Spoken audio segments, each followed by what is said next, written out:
So what is shift left, right? So that's what the next section is all about, shift left. And again, the definition of shift left is in the middle of the slide.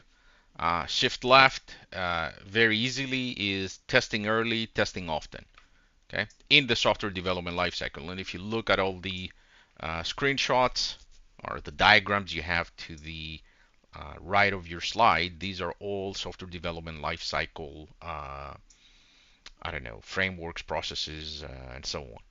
Okay, so ideally, what you want to do is you want to test early, test often, and if you don't do it, then you're going to have all these different problems, right? Sparse resources available for when you need testing and so on, right? Because QA, the quality assurance departments, didn't have time to plan, organize for resources, and so on. If you introduce quality assurance professionals, their job is to test appropriately applications. That's their job. So if you introduce them early, guess what? They will be able to facilitate errors that are found earlier on during the design phase. I don't know, during the requirement solicitation phase. Okay, less so in the requirement solicitation phase, in all honesty, but the design phase and definitely the implementation, they will be able to help you out. Okay,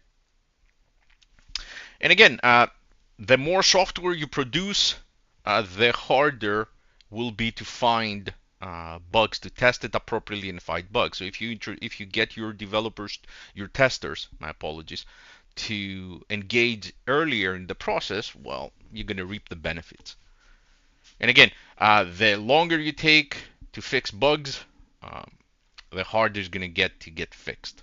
Okay, keep that in mind. Why? Because you have more software. Now, what are the benefits?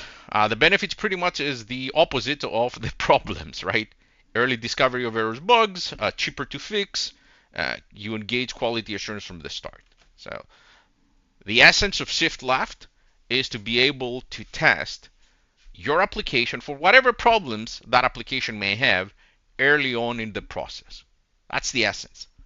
Okay. Now we take that a step further by saying that we want to do the same. We want to accomplish the same exact thing when it comes to security vulnerabilities, because up until recently, security vulnerabilities, the only way you will be able to discover them is when they hit production, right? So you want to be able to detect those security vulnerabilities earlier in the process, and the ideal time is during development. Okay, during development. You'll see how that's accomplished in a few minutes. But for the time being, this is a very small section, just a single slide to explain what shift left is and how it can also be used. The same exact notion can also be used to address security vulnerabilities. Section is done, guys.